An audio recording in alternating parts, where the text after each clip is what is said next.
Acción, tu revista mensual de cine y series, con los mejores estrenos de cine, fichas y reportajes coleccionables, series de televisión y 4 pósters todos los meses.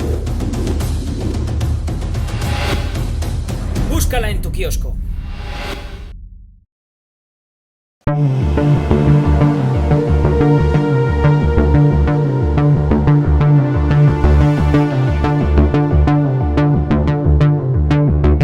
Hello, sir. Thank you so much, first of all, for this interview. I am a huge fan of your work. I'm Jesús Usero from Cine magazine in Spain. And let's talk about the Continental, because I don't know how did you get attached to this job, because it's a huge action franchise already establishes, and I don't know if it is hard to be involved in a project where you have 4 films prior to follow. Most would say it's a challenge. I think I was too busy to feel the pressure. But I also had good examples, to go from the past. It's like Noah Hawley in Fargo, Tony Gilroy with Andor, Jon Favreau with Mandalorian.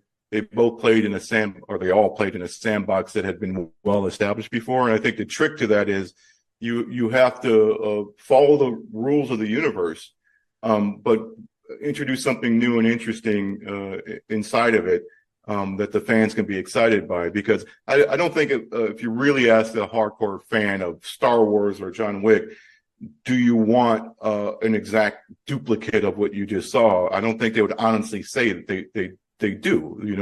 They want something that feels the same, that's inspired, that's wild, that's fun, that's escapism. And they want new and interesting characters, while at the same time nodding to the origins of Winston and Charon. I was going to ask you about these origins, because it's an origin story, and these are well-beloved characters, but we are going to know them before we already know them. How's been working with that and finding the right actors to play these characters that we already love? Well, I mean, it's quite a difficult process, because you're dealing with someone who looks similar, which is a very superficial thing. And once you get that out of the way, then you have to find the talent, and that was very tough for both those characters. We got very lucky. Charon was in drama school in Wales. We had to pull him out early, because we actually had 3 finalists, and one came back 3 times. He was a great actor. But this kid at a drama school, Io, was fantastic. Colin, the same thing. He had this old throwback movie star quality about him. And he's also a very thinking actor. He's not just thinking about acting while he's talking. He's doing this wonderful thing that all actors should know, is like, your acting continues when you're reacting. And he's also thinking about the scene after and the scene before. And so we got very lucky with these very highly intelligent actors who felt like, in the end, partners in this, because they're thinking about the story, and they're thinking about filmmaking, and they're young guys, like 30 and 23, I think is what they are in age. But they're light years ahead of where they should be. And you also had a huge cast, because it's an ensemble cast. And how hard was to find the right actors for these roles that are going to become iconic? I think, for me, what I learned is for 32 years is that when you're watching an actor do an audition, it's the one that tickles you. It's the one that makes an interesting choice that you didn't expect, and you can't take your eyes off. And it's also their face. It's a character faces. You don't want to take your eyes off. They could be beautiful, or they could be beautifully interesting, not ugly. You can't say ugly, but a beautifully odd face, or a beautiful face is very traditional in Hollywood, but a different type of beauty. It's attracting your eyes, and then the talent comes into play. It's like, what are they doing? What choices are they making that make you want to show up to work? And there was a wonderful example of an actress named Claire Cooper, who did this audition for me in this restaurant scene early in episode 1. And that I thought this was a normal scene that was just getting information across, and she was just bouncing off the walls and doing incredible stuff. I'm like, oh my God, I got to have her because she's doing something that's making me excited about a scene I wasn't excited about. And then we go to shoot the scene. And I say to her, can you please study that tape? What tape? The audition. I want that. And she's like, okay. And I never directed her. You know, I'm not big on micromanagement of directing actors. I believe you hire the person and you nudge them, you know. And my style of directing is when I see her or someone else do something, I go, keep going, keep playing. And then I see them do something and then I pivot off of that. I counter punch. There's something interesting going on. Let's start to explore that now. But it's something that was in them. And you also have a huge star, Mel Gibson. How is having him as the core enemy, the core villain of this show? Well, he's just fun. And he knows everything. And he actually acts kind of quite naive, but he's clocking everything that goes on the set. You know, he's great at the one-liner, the zingers you hear in like Lethal Weapon. That's Mel. You know, his mind is going a mile a minute, and he loves to perform. And he's very egalitarian with his approach. He treats everybody the same, a PA or an extra. He doesn't go to his trailer. He sits there and he gives his all. And he's constantly thinking. And he has this interesting way of acting, which is because he's a filmmaker, you can see him edit in and edit out. And he may stumble through a take, and he edits into this one moment, and then he edits out, and then he clean up the rest. And it was just a kind of a wonderful thing to watch a person who's done it for so long, going way back to the Mad Max days, and his efficiency and his kind of wisdom and his style of work, and what the other actors are watching too. I really love the 70s setting, and I really love the look of the Continental in these 3 episodes. How hard was to find that? Because you shoot everything in Budapest, right?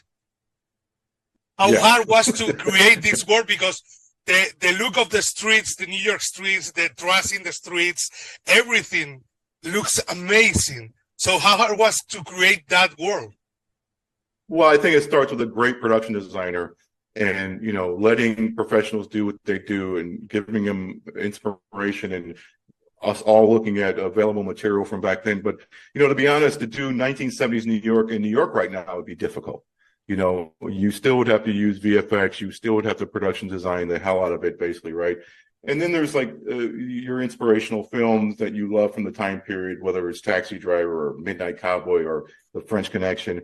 And then there's kind of very subtle things you do that you know, only film geeks would love to know about. And it's like, you know, I go into Panavision and say, I want old lenses. I want lenses that shot those old films. Can you find something for me? I want some funky lenses. And they had these lenses that nobody used from the 1950s, from MGM and Pathé, that shot films like Dr. Zhivago, The Graduate, Cool Hand Luke. So we use those actual lenses from those films. And they have this very kind of imperfect quality about them. And they're super Panavision lenses. Like that means that super 70 millimeter lenses, right? So then there's production design, there's music, you know, there's hair and makeup, there is props, and they all kind of have to be on the same page and be inspired, because the last thing you want on any film is like an uninspired crew. And what I saw with this crew that was so magical, that's very rare, is that they all were like so ambitious. Including, and a lot of it had to do with the Hungarian crew. They're the type of people that they run into fires. They don't run away from them, and they run into the fire with a smile on their face. So when you're on the set every day and you see that, when the grip is smiling and you give him a challenge, he's smiling and he's not running. You're like, oh my God, I got so lucky on this one. Because I also think that what they recognize is the John Wick films, everybody knows about them, right? So they had fun watching them. And then they show up at work and they go, oh, we get to have fun. We get to do something on this show that we weren't able to do in our last 10 shows. Because there's rules to this world, but there's no rules to the way we go about making these films. I have just a last question. You just mentioned the ambitious crew and the ambition of this show. Because I had the feeling, it's a mini-series, but I had the feeling that it was 3 separate films. The scale, the scope of everything, the action sequence, the cast, the looks, the settings. So how's been doing that, creating that, a TV show that feels really feels like a film. Well, it's interesting. I've been asked that question at like a similar question in Comic-Con. It was more about budget and TV, right? And I said, well, in the end, I didn't feel a pinch. Yeah, we had less days, but not really. We had very comfortable days for a TV series. It felt like showing up to a feature film set. And I've done a TV show in the past that felt like a TV show when you shot it, right?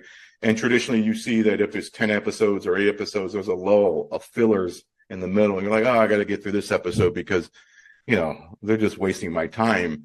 And the wonderful thing about this is that it was a very finite 3 episodes, 3 feature lengths. So everybody was very focused on it. And it was a very unique opportunity. And I felt like everybody I was surrounded by was aiming high and was doing it in a cinematic way, a feature filmmaking way. They weren't thinking TV. Because every day we would have those discussions. Like I would see a lens or a shot and I go, no, that's TV. Because this is a very nuanced kind of conversation. I think I can go a little long here. What's the difference between feature cinema and television? Television is a writer's medium where they lean a lot on close-ups, right? If a man is breaking up with his girlfriend or she's breaking up with him, it's a close-up. And she's like, I'm breaking up with you. And you see a sad look in his face, right? In cinema, you go to a very wide shot. He's very small and lonely in the shot. And your filmmaking is help tell the story about how that character is feeling, right? And that's the fundamental difference between the two is what filmmaking is doing for the feature filmmaking side. Now, because it's on television, I think the reason they didn't lean on that is because TVs traditionally were smaller. Now you have these big home systems, and you can kind of lean in a little bit more on film, on real filmmaking. And I always say that it's not so difficult to do real filmmaking if you study the masters. I think a lot of people in film and TV today are too used to leaning on dialogue. It's an audio-visual medium. It's not radio, so use it.